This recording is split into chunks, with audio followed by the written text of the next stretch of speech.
What up, people? It's your boy Chig from Unit Eagle Eye, coming to you again with a brand new video. This time it is a preview for the Arsenal versus Frankfurt game, where Arsenal open their Europa League campaign against the Bundesliga side, Frankfurt. Now, I'm going to be doing a watch along with Lee in about 10 minutes. So this is going to be the quickest preview I ever do. So stay tuned, hold on to your seats. And I'm going to try and get through this game as quickly as possible. Now, obviously, at the weekend, I'm still sour about it. I know you guys are still sour about it. Arsenal screwed up a 2-0 lead that they had against bottom of the Premier League at the time, Watford. And it just left a sour taste in everybody's mouth. I know there was a lot of people that said, yeah, we did lose. No, motherfucker, we shouldn't have lost. Should have even drawn to Watford. And I think that's why so many people have such a strong feeling about this Watford game. Having said that, this Europa League should be a competition that we're looking to win. That's why win. We should be looking to win such a game. And, you know, it won't be an easy game because Bundesliga sides, we don't tend to have the greatest luck against them. With Frankfurt, they are a hard-working team. But the one thing I will say, they have a kind of a samey sort of record as we do. They're currently 8th in their league. They've won 2, lost 2. I literally just saw the results of that. I know they lost their last game. Let me just double-check. Looking at the table. Sorry, they're 9th in their league. They've won 2. Lost 2 in their leagues and played 4 games. And they lost their last game 2-1 at the weekend. But in losing 2-1, they had 22 motherfucking shots.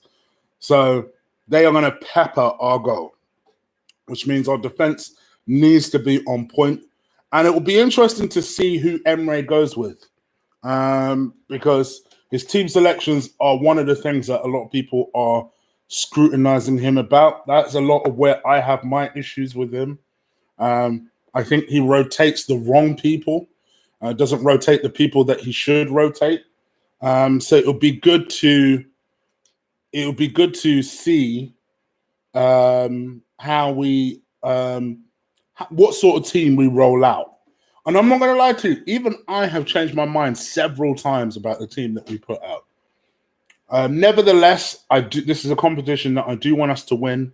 I do want us to get our mix right. I think it should be a strong enough side that we should be able to beat these teams, especially in the group stage, pretty convincingly. Having said that, we should also use this opportunity to look at some of the younger players and some of the players that are on the fringe. So, yeah, I think I want you to keep that in mind because particularly in our defense, that is where I personally changed my mind, particularly with one player, several times. Because it's an opportunity for us to look at injured players that have been away from the group for a long time, and gives them an opportunity to get some minutes under their belt. I think the one thing I will say, and this will be reflective in my team at least, is that it's important for us to not ask or demand too much from some of these players. These players are all coming back from long-term injury, and I mean your Hector Bellerin's, your Kieran Tierney's, who, by the way, before people say it, I know is not in the squad. I'm just giving an example. And then obviously your Rob Holding, who is in the squad. But with that in mind, particularly with the latter, here is my team that I would use to face Frankfurt tomorrow night. So, goalkeeper. This in itself is an interesting question. Would I go with Leno or would I go with Martinez? I must admit, I know a lot of people are pissed off with this whole strongest goalkeeper thing. And I think last season, to me, was an exception because I was pretty pissed off about this whole Czech shit. So I wanted Leno to play in that final. As it turned out, Czech was actually our best player in that final. Having said that, I'm not as fussed about the cup goalkeeper situation as the rest of you lot are. I get that a goalkeeper, just like any other outfield player, needs to be sharp, needs to be ready to come in at a moment's notice. If we never give this Martinez kid a chance, we will never know how good he is or could be. So I have no problem playing Martinez in this game. Let's see how good he is. I'm skeptical, I'll be honest. But he has attributes I like. He's Argentinian. Don't know why I like that, but I do like that. He's 27 years old, so for a goalkeeper, I think that's a really good age. He's got that experience now for a 27-year-old. Not necessarily at this level, but he's got at least that base for a goalkeeper. And he's tall as fuck. He's like 6'5". So for me, I like the look of it. I know he's a decent shot stopper. Let's have a closer look at this kid. Let's have a closer, consistent look at this kid. So Martinez playing in goal, I'm fine with that. Here's where you got to start asking questions. I've heard people say they'd play Callum Chambers right back. I wouldn't. I'll be honest. For me, it's risky. I'm going to continue with Ainsley Maitland-Niles at right back. Lord knows that motherfucker needs to improve.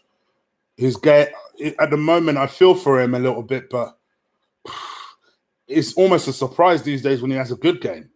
I did see his interview today on Sky Sports News before I left for work, where he was talking about the fact that he doesn't believe he's a right back, that he's a winger or a central midfielder, but a right back he's not. He's still not entirely comfortable with the position, but he's getting on with it.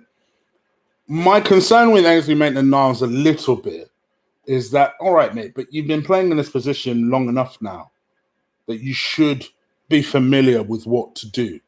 That's my only reservation a little bit. But I do feel for him.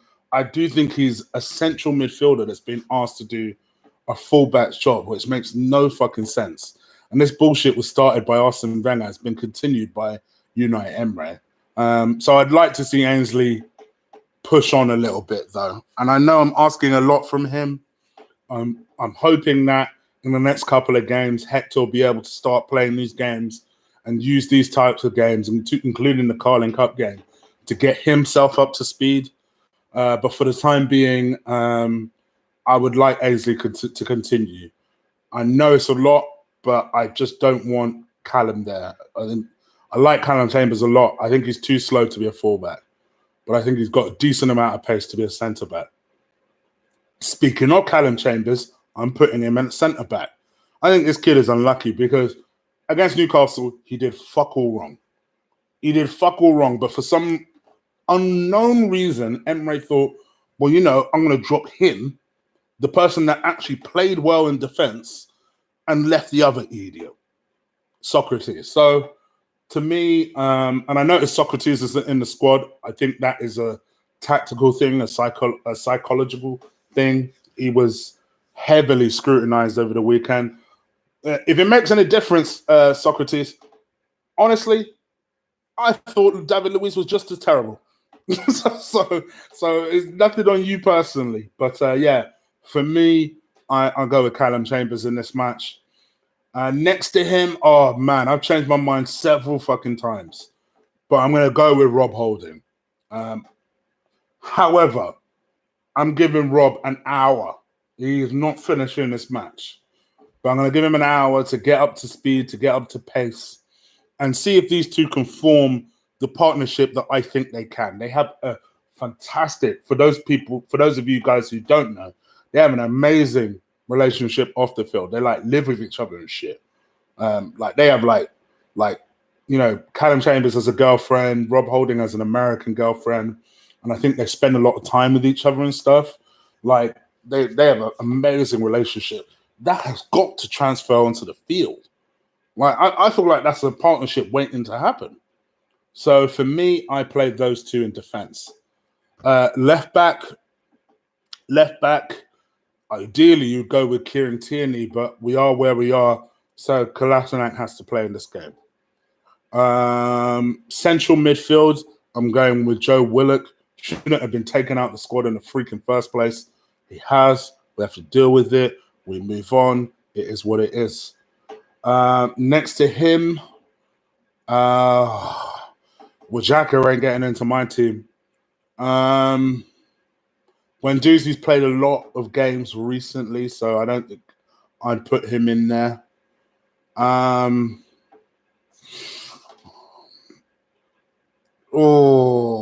Do you know who I'd be tempted to play? Torreira. He's not played a lot of football recently. And when he did, he wasn't amazing. He wasn't up to pace. So I'm going to play Torreira as my 2 midfielders. My 3 across the middle. On the right, I'm going with Peps, I should say. I'm going with Pepe. I'm not worried about this guy. I know a lot of people are. A lot of people are talking wild shit about whether Pepe is that guy and whether he can step up to the required standard. Pepe will be just fine, motherfuckers.